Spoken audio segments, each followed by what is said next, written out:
விஷயத்தை கேள்விப்பட்டு நிவேனை பார்க்க வந்த விஜயும் இந்த விஷயத்துல இதுக்கு மேலேயும் பசுபதியை சும்மா விட்டு வைக்கிறதுலாம் தப்பாயிடும், நான் இப்பவே கிளம்பி போறேன்னு சொல்ல.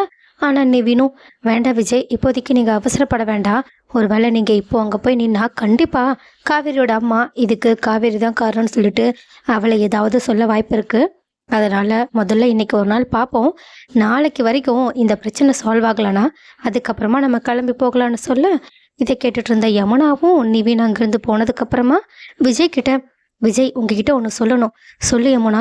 இல்லை, நீங்கள் இப்போவே காவேரியை பார்க்கறதுக்காக கிளம்பி போகிறது சரியாக தான் இருக்கும்னு நினைக்கிறேன். ஏன்னா காவேரிக்கு இந்த நிலமையில நீங்கள் தான் தேவைப்படுவீங்க. ஏன் காவேரி கூட நீங்கள் தான் இருக்கணும். விஜய் உடனே, அப்பாடா நீயாவது என்னை புரிஞ்சுக்கிட்டியே, இது எனக்கு ரொம்பவே சந்தோஷமா இருக்கு. யமுனா உடனே, இல்லை காவேரி உங்கள் கூட சேராமல் இருக்கிறதுக்கு காரணம் என்னன்னு எனக்கு தெரியும். என்ன சொல்கிற, யாராவது அவளை மிரட்டுறாங்களா என்ன? அப்படிலாம் எதுவும் சொல்லிட முடியாது. எங்கள் வீட்டு சைடில் யாராவது மிரட்டுறாங்களான்னா கூட சொல்லு, நான் அதை பார்த்துக்கிறேன். இல்லை உங்கள் வீட்டில் இருக்கவங்களா நீங்கள் 2 பேரும் சேர்ந்து வாழணும்னு தான் ஆசைப்படுவாங்க. அவங்க யாரை மிரட்ட போகிறாங்க? இங்கே பிரச்சனையே வேற. இதுக்கான காரணம் நிவினும் காவேரியும் தான். நீ என்ன சொல்ல வர? எனக்கு ஒன்றும் புரியலையே, கொஞ்சம் தெளிவாக சொல்கிறியா? உங்களுக்கு இன்னுமா புரியலை?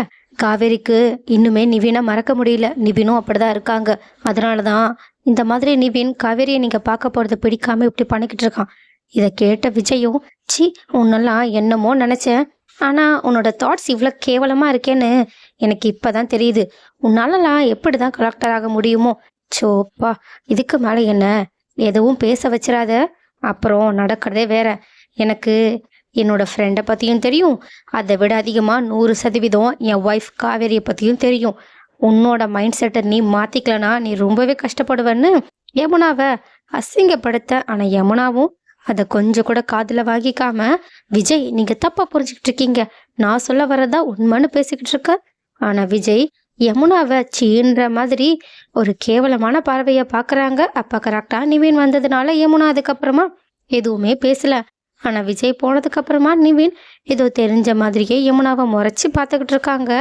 பட் இன்னொரு பக்கம் காவேரி அவங்களோட வீட்டில் இருந்துக்கிட்டு தன்னோட அப்பாவோட நினைவுகள் எல்லாத்தையுமே யோசிச்சு பார்த்துட்டு, சாரதா கிட்ட நான் கண்டிப்பாக இந்த வீட்டை எக்கார்ந்து கொண்டோ விட்டு கொடுத்துடவே மாட்டேன்னு சொல்லிக்கிட்டு இருக்காங்க.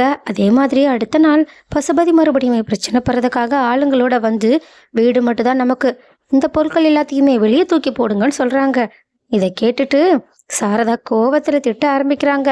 ஆனால் காவேரியோ தன்னோட அதிரடியாக ஆட ஆரம்பிக்க, அங்கே இருந்த பொருட்கள் எல்லாத்தையுமே எடுத்துட்டு கோலாக நின்றுக்கிட்டு இது எல்லாத்தையுமே ரசிச்சுட்டு இருந்த ராகினியோட முகத்துலையும் பசுபதியோட முகத்துலையும் அங்கிருந்த ஆளுங்க மேலேயுமே தூக்கி எறிய, இதில் அவங்க எல்லாரும் கொஞ்சம் ஜர்க்காகிறாங்க.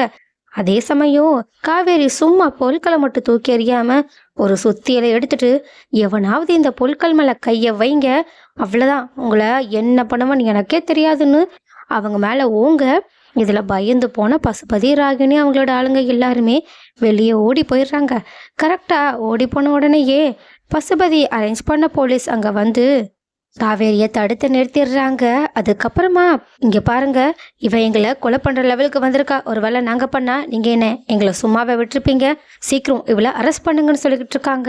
ஆனால் அங்கே இருக்கவங்க எப்படியோ சொல்லி போலீஸ்காரங்க கிட்ட இது எங்கள் வீடுன்னு சொல்லிட்டு புரிய வைக்கிறாங்க. ஆனால் பசுபதி தாங்கிட்ட இருந்த அந்த வீட்டு பத்திரம் எல்லாத்தையுமே எடுத்து போலீஸ்காரங்க கிட்ட காட்டிக்கிட்டு இருக்காங்க. இதை பார்த்துட்டு பாட்டியுமே அதிர்ச்சியில் மயங்கி விழ போகிறாங்க. சாரதாவுக்கும் இவன் மிகப்பெரிய விஷயத்த பண்ணியிருக்கான்றத புரிஞ்சுக்கிட்டு ஷாக் ஆக்கி போய் நின்றுக்கிட்டு இருக்க காவேரிக்கு ஒன்றுமே புரியல. ஆனால் போலீஸ்காரங்களோ, இங்கே பாருங்கம்மா, இந்த பத்திரம் எல்லாம் இவங்க பேரில் தான் இருக்குது, அதனால கூடி சீக்கிரம் நீங்கள் வீட்டை காலி பண்ணணும், அப்படி இல்லைனா நாங்கள் உங்களை கூட அரெஸ்ட் பண்ண வாய்ப்பு இருக்குன்னு சொல்ல.